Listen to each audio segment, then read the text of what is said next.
तो आज हम एक बहुत महत्वपूर्ण टॉपिक है हमारा भौतिक और रासायनिक परिवर्तन, इसकी चर्चा करते हैं और शुरुआत करते हैं भौतिक परिवर्तन से।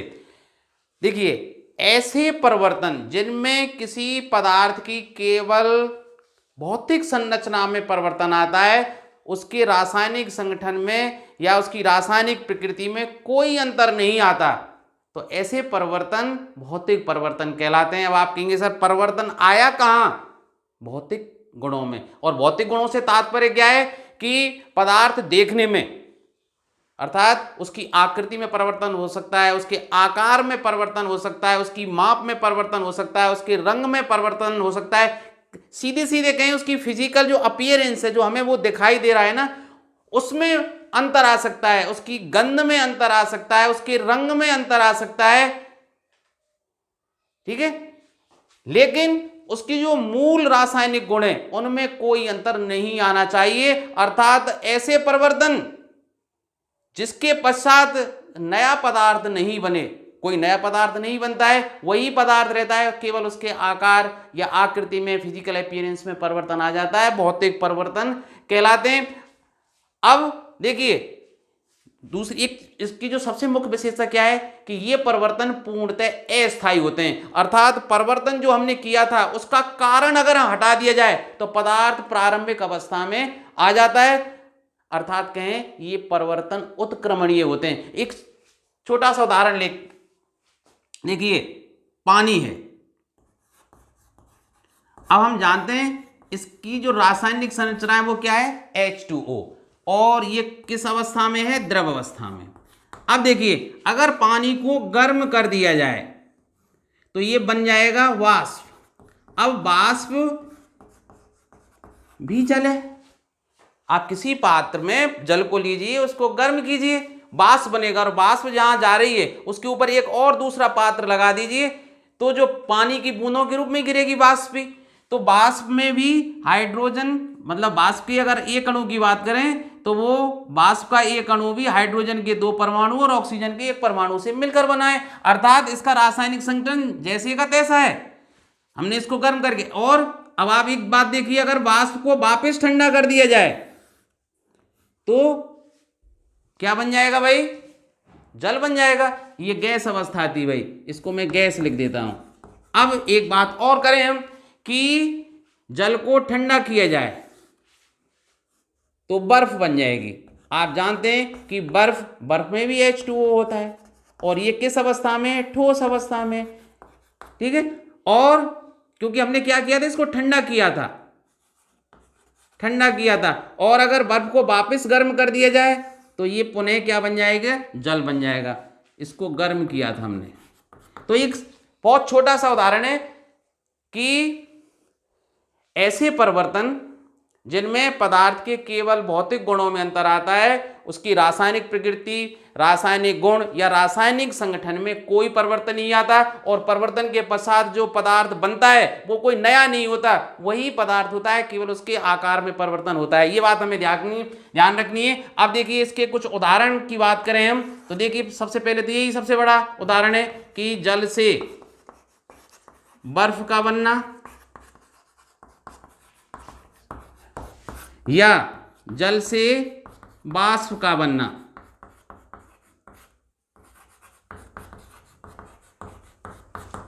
दूसरा, एक बात और, अगर आपसे पूछे कि कागज का कोई टुकड़ा है मेरे पास, उसको अगर मैं फाड़ के 2-3 भागों में विभक्त कर दूं तो कौन सा परिवर्तन है? भौतिक परिवर्तन है भाई, केवल आकार में परिवर्तन आया है, मूल गुण तो वही है। तो कहने का मतलब है किसी भी वस्तु को, कोई पदार्थ है, उसको अगर फाड़ दिया जाए, ठीक है, तो वो भौतिक परिवर्तन के अंतर्गत आता है। और जैसे है ना मेल्टिंग वाली, वेपोराइजेशन हो, मेल्टिंग हो, जिसको मैं थोड़ी देर बाद बात करूंगा, ये परिवर्तन भी सभी भौतिक परिवर्तन के अंतर्गत आते हैं। और जैसे NH4Cl जिसको आप कहते हैं नौसादर का ऊर्ध्वपातन। अब आप जानते हैं ऊर्ध्वपातन किसे कहते हैं? पदार्थ को वह गुण, कौन सा गुण? जिसमें पदार्थ गर्म करने पर ठोस से सीधी गैसीय अवस्था में आ जाता है। वैसे प्रक्रिया क्या होती है कि ठोस पदार्थ को गर्म किया जाए तो द्रवित अवस्था में आता है, द्रव अवस्था में फिर गर्म करेंगे फिर गैसीय अवस्था को प्राप्त करता है। लेकिन कुछ पदार्थ ऐसे होते हैं जिन्हें गर्म करने पर वे सीधे ठोस अवस्था से गैस अवस्था में बदल जाते हैं। ऐसे पदार्थ ऊर्ध्वपातज पदार्थ कहलाते हैं और पदार्थों का यह गुण ऊर्ध्वपातन कहलाता है। और इनमें कौन कौन से हैं? 3 पदार्थ आपको याद रखने, अमोनियम क्लोराइड, कपूर और आयोडीन। ठीक है, नौसादर, कपूर और आयोडीन। इसी तरह भाई लोहे का चुंबक बनना,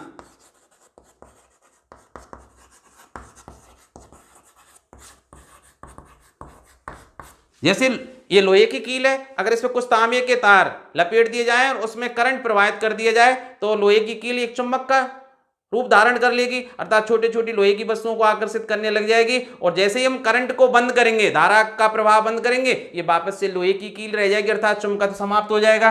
तो लोहे का चुंबक बनना। अब आप कहेंगे सर NH4Cl का ऊर्ध्वपातन भौतिक परिवर्तन कैसे हुआ? NH4Cl ठोस है, उसको गर्म किया गैस अवस्था में, और गैस अवस्था को अगर मैंने ठंडा किया तो वापस नौसादर बन जाएगा। इसी तरह आप जैसे नमक है, नमक को पानी में मिलाएं, चीनी को पानी में मिलाएं, तो इसके पश्चात जो सॉल्यूशन प्राप्त हो रहा है वो भी क्या है? भौतिक परिवर्तन का उदाहरण है। नमक या चीनी को पानी में घोलना, क्यों? क्योंकि पानी को अगर हम वाष्पीकृत कर देंगे तो वापस नमक या चीनी हमें प्राप्त हो जाएगी।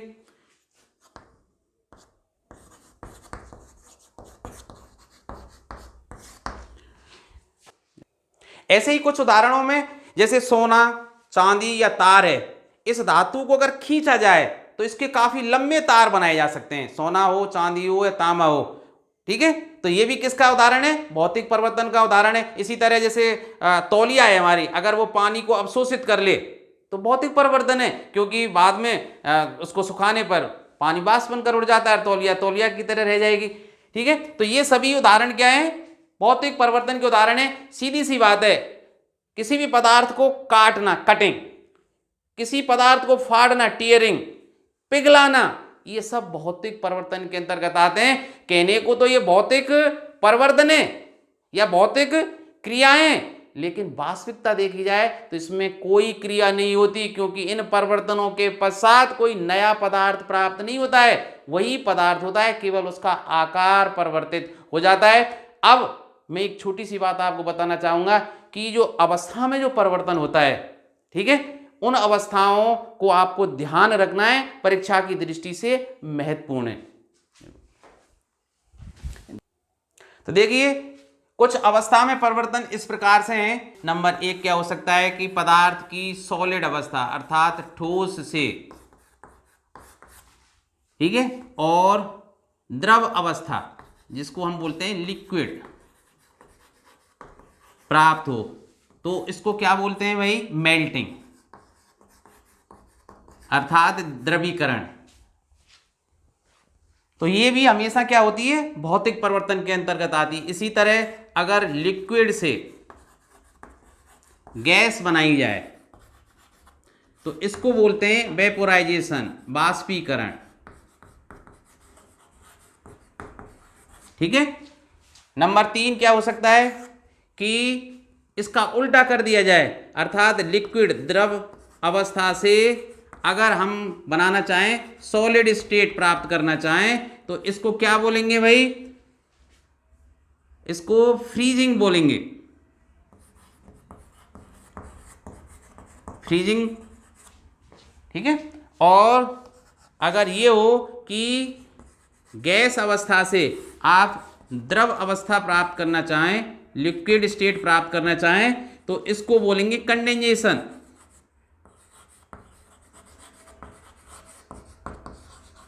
कंडेंसेशन को बोलते हैं संघनन हिंदी में, ठीक है। और ऐसा भी हो सकता है, जैसे अभी हम बात कर रहे थे कि सीधे सीधे सॉलिड स्टेट से हम कहाँ पहुंच जाएं? गैस में, ठीक है। उसको बोलेंगे सब्लिमेशन, अर्थात ऊर्ध्वपातन। तो ये जितनी भी मैंने बोर्ड पे लिखी हैं, इनमें से अगर कोई परिवर्तन हो रहा है पदार्थ की अवस्था में, अर्थात सॉलिड से द्रव में जा रहे हैं या लिक्विड से गैस में जा रहे हैं, लिक्विड से सॉलिड में आ रहे हैं, इन सब में आंख मीच के भौतिक परिवर्तन पे टिक लगा देना। अब बात करते हैं हम रासायनिक परिवर्तन की। हाँ, एक बात और ध्यान रखना कि जब इन अवस्थाओं में हम परिवर्तन करते हैं, जैसे सॉलिड से लिक्विड में या लिक्विड से गैस में, तो जब इस अवस्था परिवर्तन के लिए ऊष्मा दी जाती है बाहर से, ठीक है, ऊष्मा अगर हमें देनी पड़े तो वो ध्यान रखना क्रिया में पूछ सकता है कि ऊष्मा छेपी है या ऊष्मा शोषी है। तो हमेशा ऊष्मा शोषी पे निशान लगाएंगे आप, क्योंकि हमें ऊष्मा देनी पड़ रही है, अर्थात जो क्रिया कारक हैं, परस्पर क्रिया कर रहे हैं पदार्थ में, वो उनके अणुओं के टकराने की या परमाणुओं के टकराने की दर बहुत कम है, तभी तो ऊष्मा देनी पड़ रही है। और ऊष्मा देनी पड़ रही है तो वो क्रिया कौन सी है? ऊष्मा शोषी, अर्थात पर्याप्त सक्रियण ऊर्जा उसमें उपलब्ध नहीं है, ठीक है, तो वो ऊष्मा शोषी रहेगी। और ध्यान रखना जिसमें स्वतः ऊष्मा निकलती है वो ऊष्मा छेपी होती है, इसको ध्यान रखना, ऊष्मा शोषी और ऊष्मा छेपी में। तो जिन अभिक्रियाओं में हमें अभिक्रिया की दर को बढ़ाने के लिए अपनी तरफ से ऊष्मा देनी पड़ती है वो ऊष्मा शोषी, और जिनमें ऊष्मा स्वतः निकलती है ऊष्मा छेपी अभिक्रियाएं कहलाती है। तो चलिए अब हम रासायनिक परिवर्तन की बात करते हैं। तो देखिए, ऐसे परिवर्तन जिनमें किसी पदार्थ के भौतिक गुणों के साथ साथ उसके रासायनिक गुणों में भी परिवर्तन आ जाता है, अर्थात उसका रासायनिक संगठन पूरी तरह से बदल जाता है, और इस परिवर्तन के पश्चात अर्थात रासायनिक परिवर्तन के पश्चात एक नया उत्पाद प्राप्त होता है, एक नया पदार्थ प्राप्त होता है जिसके गुण प्रारंभिक पदार्थ से अलग, गुण बिल्कुल अलग हैं। और एक बात और क्या ध्यान रखनी है भाई, कि इस परिवर्तन में यदि किया गया जो परिवर्तन था, हमने जो चेंजेस किए थे पदार्थ में जिसके कारण नया पदार्थ बना था, उसको वापस हटा लिया जाए, ठीक है। जैसे अपने भौतिक परिवर्तन में बात कर रहे थे कि बर्फ को गर्म किया तो पानी बन गया, पानी को वापस ठंडा किया तो बर्फ बन गई। ऐसे ही अगर कोई यौगिक पे हमने क्रिया की और उसका नया पदार्थ बन गया है तो उस परिवर्तन को हटाने पर कोई आवश्यक नहीं है कि पदार्थ मूल अवस्था में या प्रारंभिक अवस्था में या पहले वाला पदार्थ हमें प्राप्त ही हो जाए, ये कोई आवश्यक नहीं है। इसलिए ये जो परिवर्तन है वो कैसे होंगे?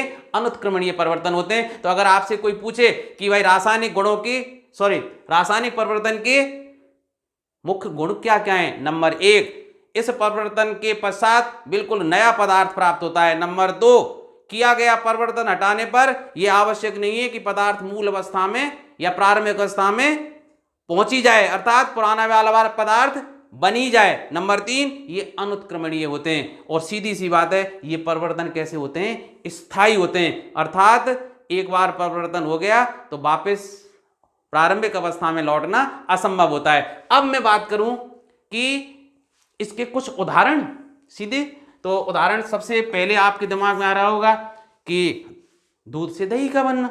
अगर दूध से दही बन गया तो वापस दही से दूध बनाना असंभव है। इसके अलावा जैसे लोहे में जंग का लगना सबसे अच्छा उदाहरण है। देखिए, दूध से दही का बनना, लोहे में जंग लगना,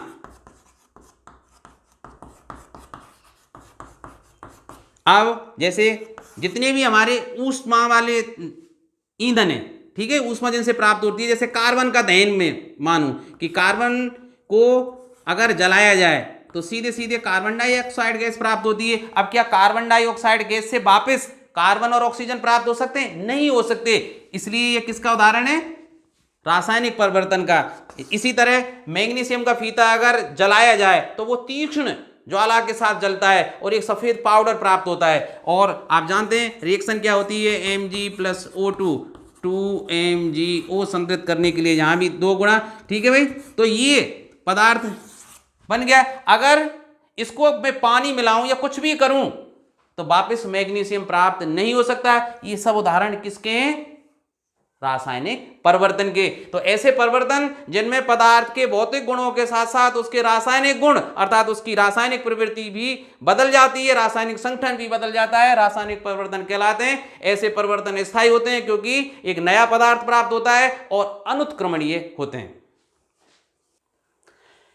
तो चलिए अब भौतिक परिवर्तन और रासायनिक परिवर्तन का तुलनात्मक अध्ययन देख लेते हैं। तो देखिए एक साइड को मैं भौतिक परिवर्तन ले लेता हूं भाई, ये भौतिक परिवर्तन इधर,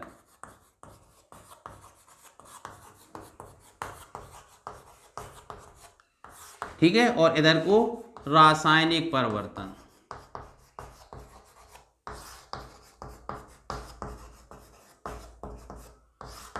तो देखिए सबसे पहले भौतिक परिवर्तन में क्या लिखेंगे भाई, भौतिक परिवर्तनों में पदार्थ के केवल भौतिक गुण बदलते हैं, रासायनिक संगठन नहीं बदलता। ध्यान रखना, भौतिक गुणों में मतलब केवल उसका आकार, आकृति, आयतन, घनत्व ये बदल सकते हैं, उसका रासायनिक संगठन नहीं बदलता। तो और नंबर 1 अगर यहां लिखें तो रासायनिक परिवर्तन में क्या माना जाता है भाई, किसी पदार्थ के भौतिक गुणों के साथ साथ उसके रासायनिक गुण भी बदल जाते हैं। नंबर 2 क्या करें कि भाई भौतिक परिवर्तन के पश्चात जो पदार्थ प्राप्त होता है कोई नया पदार्थ प्राप्त नहीं होता है, जबकि रासायनिक परिवर्तन में एक नया पदार्थ प्राप्त होता है। फिर नंबर 3 भौतिक परिवर्तन अस्थायी होते हैं, भौतिक परिवर्तन अस्थायी होते हैं, जबकि रासायनिक परिवर्तन क्या होते हैं, स्थायी होते हैं। अब क्यों होते हैं, क्योंकि भौतिक परिवर्तनों में कारण को हटाने पर पदार्थ अपनी मूल अवस्था में या प्रारंभिक अवस्था में आ जाता है, जबकि किए गए कारण को हटाने पर पदार्थ अपनी मूल अवस्था में नहीं आता। किसमें, रासायनिक परिवर्तन में। रासायनिक परिवर्तन में पदार्थ अपनी मूल अवस्था में नहीं लौटता। ये कैसे होते हैं भाई, भौतिक परिवर्तन कैसे होते हैं, उत्क्रमणीय होते हैं, अर्थात ऐसे परिवर्तन जो दोनों दिशाओं में चलें। जैसा अभी दिखाया था ना, बर्फ से वाष्प बनी और वाष्प से वापस बर्फ तक हम आ गए थे, ठीक है, या सीधे कहें हम पानी से वाष्प और वाष्प से पानी, अर्थात दोनों दिशाओं में चलते हैं, जबकि ये कैसे होते हैं, अनुत्क्रमणीय होते हैं। अब एक बात और मैं आपको बताना चाहूंगा कि कभी कभी समस्या हो जाती है कि जैसे मैंने अभी कहा था कि कटिंग, टीयरिंग, मेल्टिंग, ये सभी क्या है भाई, भौतिक परिवर्तन के उदाहरण है। अब आपसे कोई पूछे कि मोमबत्ती का जलना कैसा उदाहरण है भाई, मोमबत्ती का जलना भौतिक परिवर्तन है या रासायनिक परिवर्तन। अब यहां समस्या है, देखिए ध्यान रखना, प्रश्न पर निर्भर करेगा। देखिए दोनों परिवर्तन है इसमें। कैसे, मोमबत्ती जब जल रही है अर्थात मोम जल रहा है तो उससे प्रकाश ऊर्जा और ऊष्मा ऊर्जा प्राप्त हो रही है, तो यह हुआ रासायनिक परिवर्तन, क्योंकि मोम कहां बदल रहा है, मोम कन्वर्ट किस में हो रहा है, प्रकाश ऊर्जा में और ऊष्मीय ऊर्जा में। और यदि कहे कि मोमबत्ती का पिघलना अर्थात मोम पिघल पिघल के नीचे आ रहा है तो वापस उसकी मोमबत्ती बना के हम फिर जला सकते हैं, तो ये हुआ भौतिक परिवर्तन। तो मोमबत्ती के जलाने में दोनों परिवर्तन है। अगर मोम के जलने की बात करेंगे तो रासायनिक परिवर्तन, क्योंकि वो मोम किस में बदल रहा है, प्रकाश ऊर्जा और ऊष्मीय ऊर्जा में, और प्रकाश से वापस हम मोम नहीं बना सकते। लेकिन मोमबत्ती का पिघलना अर्थात मोम का पिघलना भौतिक परिवर्तन है। इसी तरह बात करें हम सेब की, सेब को काटना भौतिक परिवर्तन, लेकिन सेब को काट कर कुछ समय के लिए रख दिया जाए तो सेब का ऑक्सीकरण होने लग जाता है, उस पर लाल लाल सी परत, जो भूरी रंग की परत जमा हो जाती है ना, वो क्या है, रासायनिक परिवर्तन का उदाहरण है। तो प्रश्न को ध्यान से रखना, ठीक है, प्रश्न को ध्यान में रखकर तभी आपको टिक करना है, क्योंकि प्रश्न अगर आपने असावधानी पूर्वक पढ़ा तो आप गलती कर जाएंगे। तो अब हम बात करते हैं उत्प्रेरक, कैटालिस्ट। आपने रासायनिक क्रियाओं के अध्ययन के समय या रासायनिक क्रियाओं को करते समय, उनका प्रैक्टिकल करते समय आपने ये महसूस किया होगा कि कुछ क्रियाएं बहुत तेजी से होती हैं, तब ऐसा लगता है कि इनकी गति पर नियंत्रण करना बहुत आवश्यक है। कभी ऐसा लगता है कि जो क्रिया कारक हैं या अवकारक हैं बहुत धीमी गति से क्रिया कर रहे हैं, तो उनकी गति को बढ़ाना आवश्यक, करता है उनकी अवक्रिया के वेग को बढ़ाना आवश्यक है। तब हमें उन अभिकारकों में कुछ पदार्थ मिलाने होते हैं जिनसे अभिक्रिया का वेग परिवर्तित हो जाता है। अर्थात ऐसे पदार्थ जो अभिक्रिया में स्वयं भाग ना लें लेकिन अभिक्रिया के वेग को परिवर्तित कर सकते हैं। परिवर्तित शब्द मैंने क्यों इस्तेमाल किया है? क्योंकि कभी हमें अभिक्रिया का वेग बढ़ाना होता है, कभी अभिक्रिया के वेग को धीमा करना होता है। ठीक है, तो जिस क्रिया का हम अध्ययन कर रहे हैं या जिस प्रयोग को हम कर रहे हैं उसके हिसाब से उत्प्रेरक को चुनेंगे कि हमें अभिक्रिया का वेग बढ़ाना है या अभिक्रिया का वेग घटाना है। तो अब परिभाषा आपको याद हो गई होगी। तो ऐसे पदार्थ जो किसी रासायनिक अभिक्रिया में स्वयं भाग ना लें लेकिन अभिक्रिया के वेग को परिवर्तित कर देते हैं उत्प्रेरक कहलाते हैं। अब बात करता हूं मैं कुछ उदाहरणों की।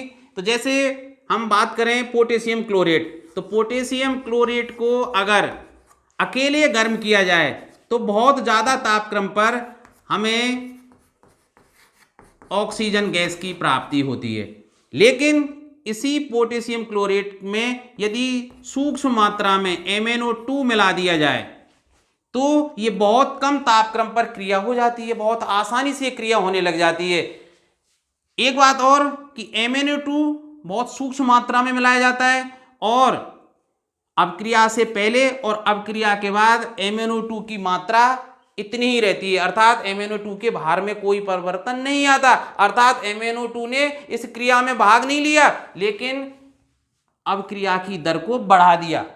ठीक है, तो है ना कमाल की बात। हाँ, एक बात और ध्यान रखें कि उत्प्रेरक को सामान्यतः जो तीर का निशान है ना इसके ऊपर लिखा जाता है। कभी कभी ऐसे भी इसको लिख सकते हैं कि 2KClO3 प्लस MnO2 और 2KCl plus 3O2 plus MnO2। अब चूंकि देखिए दोनों साइड को MnO2 लिखना श्रम साध्य है, थोड़ा कठिन सा लगता है, उबाऊ लगता है, इसलिए इसके स्थान पर हम केवल एक जगह लिख देते हैं MnO2। इसलिए यहां से हटा दिया जाएगा और यहां से इसको हटा दिया जाएगा। क्यों? क्योंकि भाई क्रिया से पहले और क्रिया के पश्चात उत्प्रेरक की मात्रा वही रहती है, अर्थात उत्प्रेरक के भार या संगठन में कोई परिवर्तन नहीं आता। एक और उदाहरण अगर लेना चाहें तो देखिए, आपको पता ही है कि वनस्पति तेलों से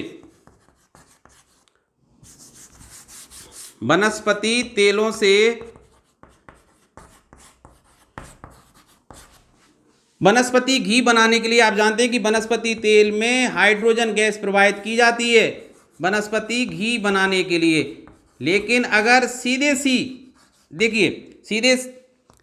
वनस्पति तेल में हाइड्रोजन गैस आप प्रवाहित करेंगे तो वनस्पति घी नहीं बनेगा। इसके लिए हमें एक उत्प्रेरक मिलाना पड़ता है, निकेल उत्प्रेरक। ठीक है, अगर निकेल को नहीं मिलाया जाए तो आसानी से वनस्पति तेल से वनस्पति घी प्राप्त नहीं होगा।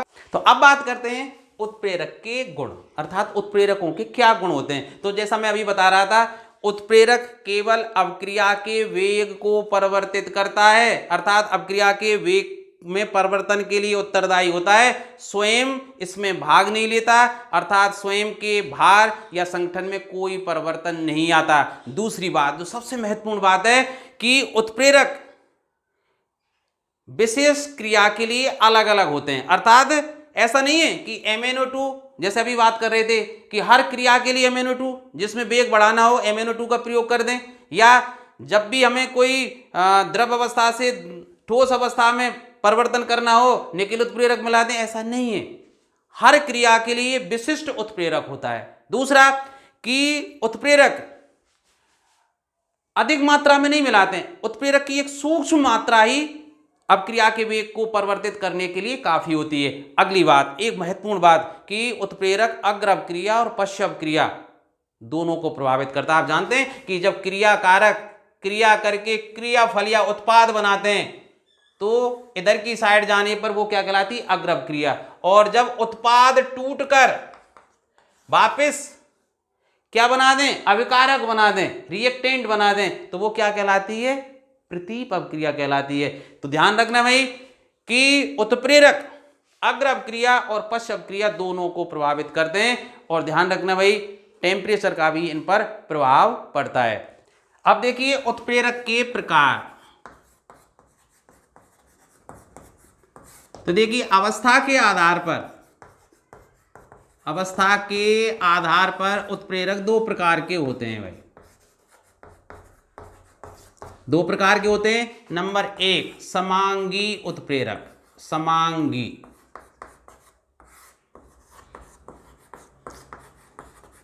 तो देखिए नाम से अपने आप पता लग जाता है, समांगी अर्थात किसी रासायनिक अभिक्रिया में भाग लेने वाले अवकारक, बनने वाले उत्पाद और प्रयुक्त उत्प्रेरक यदि तीनों की भौतिक अवस्थाएं समान हो तो यह अवस्था समांगी उत्प्रेरण अवस्था कहलाती है। ध्यान रखना, मैंने क्या बताया, किसी रासायनिक अभिक्रिया में भाग लेने वाले अवकारकों की अवस्था, बनने वाले उत्पादों की अवस्था और प्रयुक्त उत्प्रेरक यदि इन तीनों की भौतिक अवस्थाएं समान है, अर्थात वो सॉलिड है, लिक्विड है या गैस है, तो ये अवस्था क्या कहलाएगी, समांगी उत्प्रेरक की अवस्था कहलाएगी भाई। और यह गुण क्या कहलाएगा, समांगी उत्प्रेरण।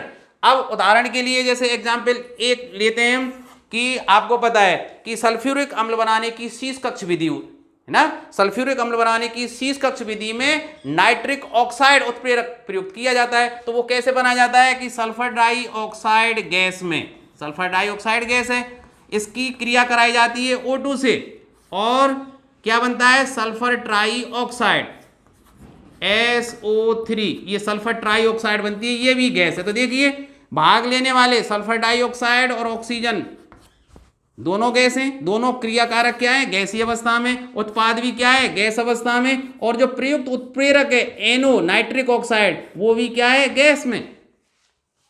ठीक है, तो ये किसका उदाहरण है, समांगी उत्प्रेरक का। अब आप कहेंगे सर सल्फ्यूर, आप तो बोल रहे थे कि ये सल्फ्यूरिक अम्ल बनाने की क्या है, शीश कक्ष विधि है, यहाँ सल्फ्यूरिक अम्ल कहाँ है, यहाँ तो क्या है, सल्फर ट्राई ऑक्साइड गैस बन रही है। अरे भाई सल्फर ट्राई ऑक्साइड को आगे जल में घोल लीजिए, क्या बन जाएगा, सल्फ्यूरिक अम्ल बन जाएगा। ठीक है, आपको ये नहीं लिखना है, केवल ये लिखना है। इसको संतुलित करना चाहें तो आप संतुलित बिल्कुल लिख दें, क्योंकि रासायनिक अभिक्रिया को संतुलित करना आवश्यक होता है, क्योंकि हम जानते हैं कि रासायनिक अभिक्रिया में द्रव्यमान संरक्षित रहता है, अर्थात जितना द्रव्यमान अभिकारकों का है उतना ही उत्पादों का होना चाहिए। इसलिए अब देखिए संतुलित करने के लिए यहाँ 3 है, यहाँ 2 और 2 4 हैं ऑक्सीजन के, तो ऐसे तो नहीं चलेगा, 6 के लिए तो 2 SO3। ठीक है, तो 2 3 6, अब क्योंकि S के 2 हो गए तो S के 2 करने के लिए 2 का गुणा। अब देखिए ऑक्सीजन के 2 दूनी 4 और 2 6। इसी तरह भाई आप एक उदाहरण और देख सकते हैं कि मेथिल एसीटेट CH3COO या कहें CH3, ये मेथिल एसीटेट है भाई, ये द्रव अवस्था में है, लिक्विड अवस्था में, और इसकी क्रिया H2O से कराई जाए, आप जानते हैं H2O भी लिक्विड अवस्था है, और इसमें जो उत्प्रेरक प्रयुक्त करते हैं HCl वो भी क्या है, द्रव अवस्था में। तो इनकी क्रिया के फलस्वरूप क्या क्या पदार्थ बनेंगे, देखिए H2O से क्रिया करना बहुत आसान होता है, आप कैसे तोड़ लेंगे इसको, H और OH माइनस आयनों में। तो देखिए यहाँ CH3COO ये माइनस आयन है, ये प्लस आयन होता है वैसे। ठीक है, तो आप क्या करेंगे, देखिए CH3COO ये H प्लस है, तो CH3COO ये माइनस आयन किससे क्रिया करेगा, इसके धनायन से, तो क्या बनेगा भाई, CH3COOH प्लस। अब देखिए CH3 प्लस आयन है ये, ठीक है, ये धनायन इस ऋणायन से क्रिया करेगा, तो क्या बनेगा, CH3OH। ठीक है, ये क्या है, मेथिल एल्कोहल, मेथिल एल्कोहल, ये भी क्या है, लिक्विड है। इसी तरह ये भी क्या है, लिक्विड, ये क्या है, एसिटिक अम्ल। तो देखिए इस अभिक्रिया में भी दोनों क्रियाकारक और बनने वाले दोनों उत्पाद तथा प्रयुक्त उत्प्रेरक समान अवस्था के हैं, इसलिए उदाहरण है समांगी उत्प्रेरक का। तो देखिए अब बात करते हैं हम विषमांगी उत्प्रेरक।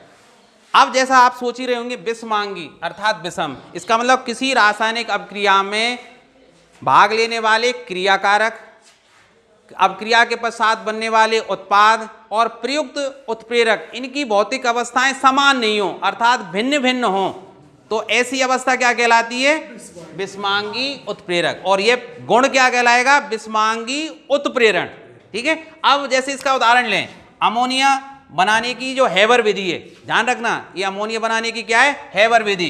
तो इसमें क्या है? नाइट्रोजन और हाइड्रोजन, तो उसमें संतुलित समीकरण लिख देता हूं, और 2NH3, ये अमोनिया बनाने की क्या है? हेबर विधि है भाई। तो इसमें जो उत्प्रेरक है वो Fe प्लस MO, मैं बता देता हूं अभी, ये Fe ये उत्प्रेरक। अब देखिए नाइट्रोजन गैस है, हाइड्रोजन गैस है, और बनने वाला जो उत्पाद है अमोनिया ये भी गैस है, लेकिन जो उत्प्रेरक है Fe आप जानते हैं लोहा ठोस है, और मोलिब्डेनम ये भी क्या है? ठोस है। तो अब देखिए ध्यान रखना, इसमें जो उत्प्रेरक है ये दोनों ठोस है भाई।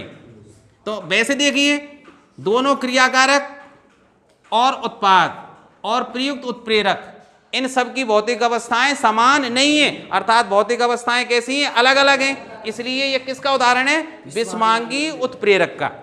अब देखिए, अब आप कहेंगे सर इसमें उत्प्रेरक कौन सा है, आपने दो क्यों लिखे हैं? अब ध्यान रखना, यहां जो मुख्य उत्प्रेरक है वो Fe है, लेकिन जो मोलिब्डेनम है, अब आप कहेंगे सब उत्प्रेरक Fe है तो MO को क्यों मिलाया?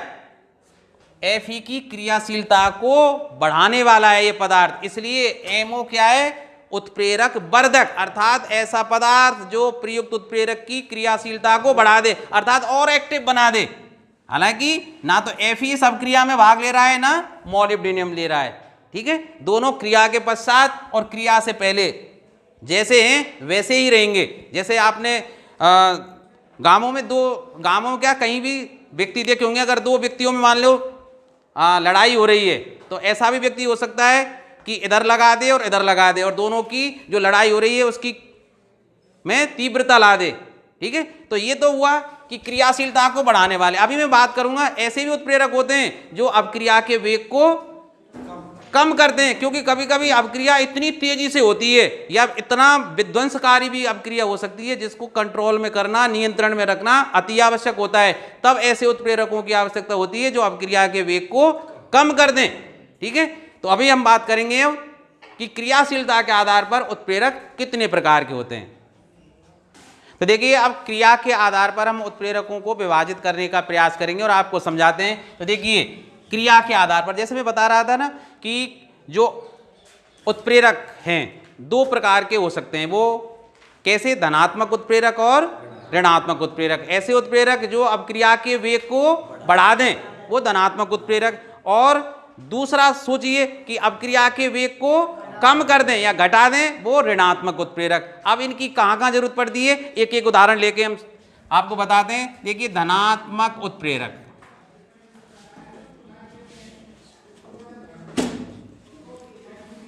अभी जैसे हम बात कर रहे थे ना कि पोटेशियम क्लोराइड से आपने 2KClO3 और ऑक्सीजन बनाई थी 2KCl + 3O2। ठीक है, और इसके लिए मैंने उत्प्रेरक कौन सा बताया था? MnO2। आप वैसे भी देख लीजिए, ये सॉलिड है, ये सॉलिड है, ये सॉलिड है, और ये क्या है? गैस है। तो वैसे किस उत्प्रेरक का उदाहरण है? विषमांगी उत्प्रेरक का है। ठीक है, लेकिन हम बात कर रहे हैं हम धनात्मक उत्प्रेरक। अगर MnO2 का हम प्रयोग नहीं करते तो लगभग 1100 सेंटीग्रेड तक हमें गर्म करना पड़ता, लेकिन MnO2 मिलाने से अभिक्रिया का वेग इसने बढ़ा दिया और लगभग 400 सेंटीग्रेड पर ही ऑक्सीजन आसानी से प्राप्त होने लग जाती है। तो MnO2 यहाँ क्या है? धनात्मक उत्प्रेरक। और एक उदाहरण अभी आपने जो देखा था कि 2SO2 + O2, ठीक है, और इसमें 2SO3, और यहां हमने उत्प्रेरक प्रयुक्त किया था NO। तो ये भी क्या है? धनात्मक उत्प्रेरक है, क्योंकि सल्फर डाइऑक्साइड और ऑक्सीजन की क्रिया से जो सल्फर ट्राइऑक्साइड बन रहा है उस अभिक्रिया के वेग में क्या कर देता है? वृद्धि। अब हम बात करते हैं ऋणात्मक उत्प्रेरक की। ऋणात्मक उत्प्रेरक, तो जैसा नाम से ही है कि ऐसा उत्प्रेरक जो रासायनिक अपक्रिया के वेग में कमी ला देते हैं। अब जैसे आपने देखा होगा घरों में अचार डालते हैं, अचार कुछ समय पश्चात खराब हो जाते हैं क्योंकि उसमें किण्वन की क्रिया होने लग जाती है। तो अचारों को खराब ना हो बचाने के लिए क्या करते हैं, हम तेल मिला देते हैं। तो तेल क्या है, अचार के सड़ने की क्रिया को कम कर देते हैं। ठीक है, तो ये क्या हुआ, तेल किसका उदाहरण है, ऋणात्मक उत्प्रेरक का। इसी तरह एक साधारण सा और मैं उदाहरण देता हूं कि हाइड्रोजन परऑक्साइड जो आपने देखी होगी कि भाई सफाई के लिए प्रयुक्त करते हैं इसको, जैसे कान में कभी मैल वैल हो जाता है तो डालते हैं ना। अगर हाइड्रोजन परऑक्साइड है, इसको कुछ समय तक छोड़ दिया जाए वैसे ही, तो ये खराब हो जाता है और पानी में परिवर्तित हो जाता है। तो ये पानी में परिवर्तित नहीं हो, सड़ने से मतलब वो खराब नहीं हो, इसके लिए इसमें 1 या 2 बूंद हम क्या मिला देते हैं, ग्लिसरॉल या ग्लिसरीन मिला देते हैं। इसी तरह सिरका आपने देखा होगा ना, सिरका मिलाने से पदार्थ बहुत दिनों तक सुरक्षित रहते हैं। आपने जो दवाइयां देखी होंगी उनमें भी आप ध्यान से देखें कि नीचे एक शब्द लिखा होता है ना, सोडियम बेंजोएट। क्या लिखा होता है, सोडियम बेंजोएट। ये क्या होता है, प्रिजर्वेटिव होता है, संरक्षक, अर्थात जो सड़ने की क्रिया है, खराब होने की प्रक्रिया है, उसको क्या कर देता है, धीमा कर देते हैं। तो ये सब किसके उदाहरण है भाई, ऋणात्मक उत्प्रेरक के। तो एक लिख देते हैं हाइड्रोजन परऑक्साइड, जैसे 2, चलो संतुलित बाद में करेंगे, H2O2, ठीक है, हाइड्रोजन परऑक्साइड। और ये कैसे पानी बदलता है, H2O प्लस O2, इस तरह से बदलता है।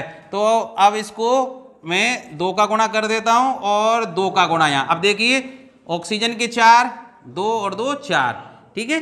अर्थात अगर हाइड्रोजन परऑक्साइड में कुछ नहीं मिलाया जाए तो कुछ ही समय पश्चात ये पानी में और ऑक्सीजन इसमें से बाहर निकल जाती है, ठीक है, और ये खराब हो जाता है, अर्थात पानी बन जाता है इसका। ये खराब नहीं हो इसके लिए इसमें ग्लिसरीन मिलाते हैं, ग्लिसरीन। तो ग्लिसरीन क्या है भाई, ऋणात्मक उत्प्रेरक है।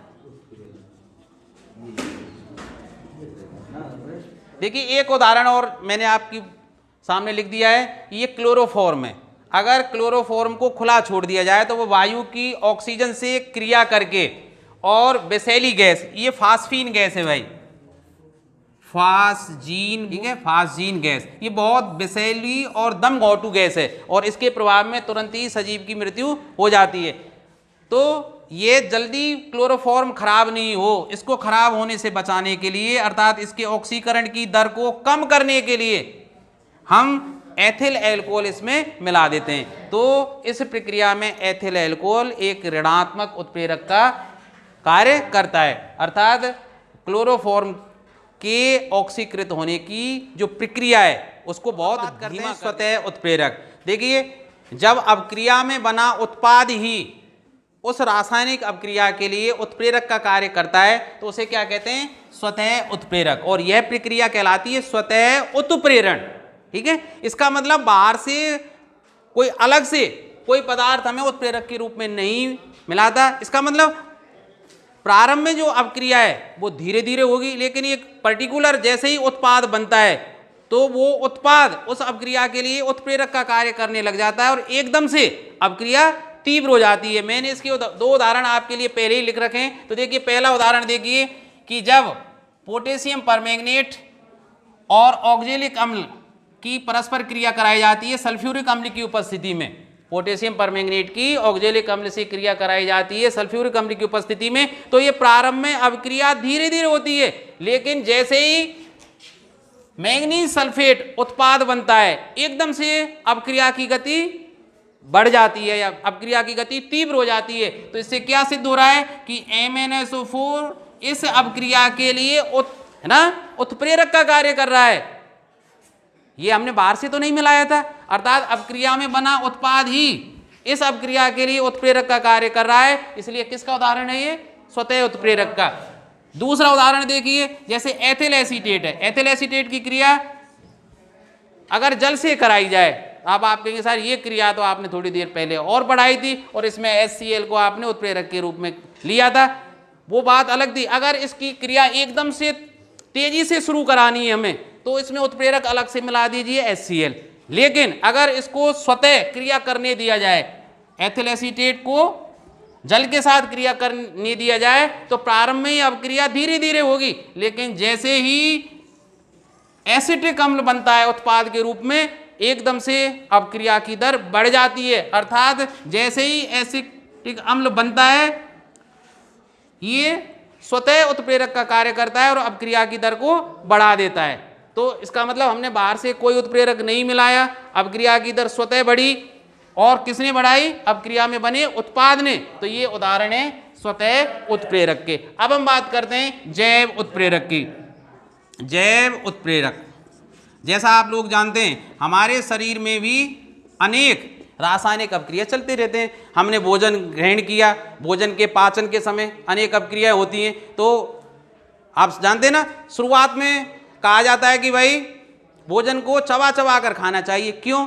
क्योंकि चबाकर खाने से जो स्टार्च होता है हमारे भोजन का, वो माल्टोस में परिवर्तित हो जाता है। तो हमारी जीभ में दो हार्मोन पाए जाते हैं, ठीक है, टाइलिन और माल्टेज। ठीक है, ये क्या करते हैं? भोजन का ऑक्सीकरण तीव्र गति से कर देते हैं। और आप देखेंगे कि अगर किसी चीज को देर तक चबाया जाए तो हमें मिठास सी आने लग जाती है, जिससे लार अधिक मात्रा में मिलती है। और लार में पाए जाने वाले ये दोनों एंजाइम किसका कार्य करते हैं? जैव उत्प्रेरक का। इसी तरह जब भोजन हमारे आमाशय में चला जाता है तो वहां भी अनेक एंजाइम, जैसे पित्तरस मिलता है और भी एंजाइम है, पेप्सिन इसमें रहता है, ये भोजन का ऑक्सीकरण तेजी से कर देते हैं। तो बाहर से तो नहीं हमने लेने पड़े। तो ये शरीर के अंदर होने वाली जो जैविक अभिक्रियाएं उसको बनाए रखते हैं और उनकी जो दरें होने की उसको बढ़ा देते हैं। कभी कभी जैसे हमारे शरीर में एंजाइम की कमी हो जाती है तो सिरप के रूप में हमें ये एंजाइम लेने भी पड़ते हैं। जैसे भूख बढ़ाने की दवाइयाँ हैं उनमें एंजाइम होते हैं, ये उस पर देखेंगे ध्यान से। तो जैव उत्प्रेरक आपके समझ में आ गया कि शरीर के अंदर होने वाली जैव रासायनिक अभिक्रियाओं में जो उत्प्रेरक भाग लेते हैं, ठीक है, ये हम बाहर से नहीं लेते, सामान्यतः हमारी ग्रंथियों के माध्यम से ये स्रावित होकर भोजन में या अन्य शरीर की क्रियाओं में भाग लेते हैं और इनको क्या बोलते हैं हम? जैव उत्प्रेरक। तो अब देखिए मैंने बोर्ड पर कुछ महत्वपूर्ण जैव उत्प्रेरक लिख दिए। आप परीक्षा की दृष्टि से इन सभी को अच्छी तरह से याद कर लें। देखिए जैसा मैंने अभी बताया था आपको कि लार में उपस्थित टाइलिन नामक एंजाइम जो मिलता है, अर्थात जिसके कारण हम भोजन को बार बार चबा कर खाते हैं, और हमें ये सिखाया गया है कि भोजन को चबा कर खाएं, तो इससे टाइलिन अधिक मात्रा में मिलता है। और ये टाइलिन क्या करता है? स्टार्च को माल्टोस में बदलता है, भोजन में उपलब्ध स्टार्च को माल्टोस में बदलता है। इसी तरह आमाशय रस में पाए जाने वाला जो पेप्सिन एंजाइम है, जो मैं अभी बताया था, इस श्रेणी का उत्प्रेरक है। और ये काम क्या करता है? प्रोटीन को पेप्टाइड में बदलता है। प्रोटीन का जो पाचन है हमारे शरीर द्वारा आसानी से नहीं हो सकता, इसको सरल यौगिकों में बदलने के लिए सबसे पहले ये पेप्सिन ही उत्तरदायी होता है, क्योंकि ये प्रोटीन को पेप्टाइड में बदलता है। फिर देखिए ट्रिप्सिन एंजाइम जो कहां पाया जाता है? पेंक्रियाज में। ढंग से याद कर लेना, बहुत इंपॉर्टेंट है ये। ट्रिप्सिन एंजाइम पेंक्रियाज में पाया जाता है, जो क्या करता है? प्रोटीन को एमिनो एसिड में अपघटित करता है। प्रोटीन से बहुत हमारे शरीर के लिए उपयोगी एमिनो एसिड्स प्राप्त होते हैं, ठीक है। अब जाइमेस जो एंजाइम है वो क्या करता है? भाई हमारे शरीर में हम जो भी पाचन करते हैं अंत में वो कार्बोहाइड्रेट के माध्यम से ग्लूकोज में परिवर्तित होता है, और ग्लूकोज से वो क्या बन जाता है? एथिल अल्कोहल, ठीक है। ग्लूकोज से एथिल अल्कोहल बनाने में किस एंजाइम का प्रयोग किया जाता है? जाइमेस एंजाइम का। इसी तरह इन्वर्टेज जो एंजाइम है वो क्या करता है? कार्बोहाइड्रेट या शक्कर से ग्लूकोज व फ्रुक्टोज बनाने में, ठीक है, हमें एनर्जी ग्लूकोज और फ्रुक्टोज से ही मिलती है। इसी तरह लैक्टिक बेसिलो एंजाइम, ढंग से याद कर लेना, लैक्टिक बेसिलो एंजाइम क्या करता है? दूध से लैक्टिक अम्ल बनाने में। दूध जिनको पाचित नहीं होता, आपने देखा होगा कि अगर उल्टी हो जाए तो वो दही या फटके आता है तो वो लैक्टिक एसिड बनने के कारण ही होता है, ठीक है। तो दूध से लैक्टिक अम्ल कौन बनाता है? Lactic bacillus enzyme. अब देखिए कुछ महत्वपूर्ण रासायनिक अभिक्रियाओं में प्रयुक्त उत्प्रेरकों के नाम जो प्राय परीक्षाओं में पूछे जाते हैं, चाहे वो रीट की परीक्षा हो, आपके कक्षा 10 की, चाहे आरबीएसई का कोर्स हो, सीबीएसई का हो, चाहे सेकंड ग्रेड हो, फर्स्ट ग्रेड हो, कहीं भी कोई भी कंपटीशन जहां वैज्ञानिक विषय के रूप में इन उत्प्रेरकों को प्राय पूछा जाता है। तो देखिए पहला है क्लोरीन गैस बनाने की डीकन विधि। इसमें ध्यान रखना क्यूप्रिक क्लोराइड CuCl2 का प्रयोग करते हैं, ये उत्प्रेरक हैं भाई, ध्यान रखना। इसी तरह एल्कोहल से ईथर बनाने में हम गर्म एल्मुना का मतलब एल्युमिनियम ऑक्साइड Al2O3 का प्रयोग करते हैं। इसी तरह यहां इन दोनों को याद रखना भाई ढंग से, क्योंकि यहां कंफ्यूजन की स्थिति बनती है कि सल्फ्यूरिक अम्ल बनाने की शीश कक्ष विधि में प्रयोग करते हैं नाइट्रोजन के ऑक्साइड, प्राय ये लिखा आता है नाइट्रोजन के ऑक्साइड, ठीक है।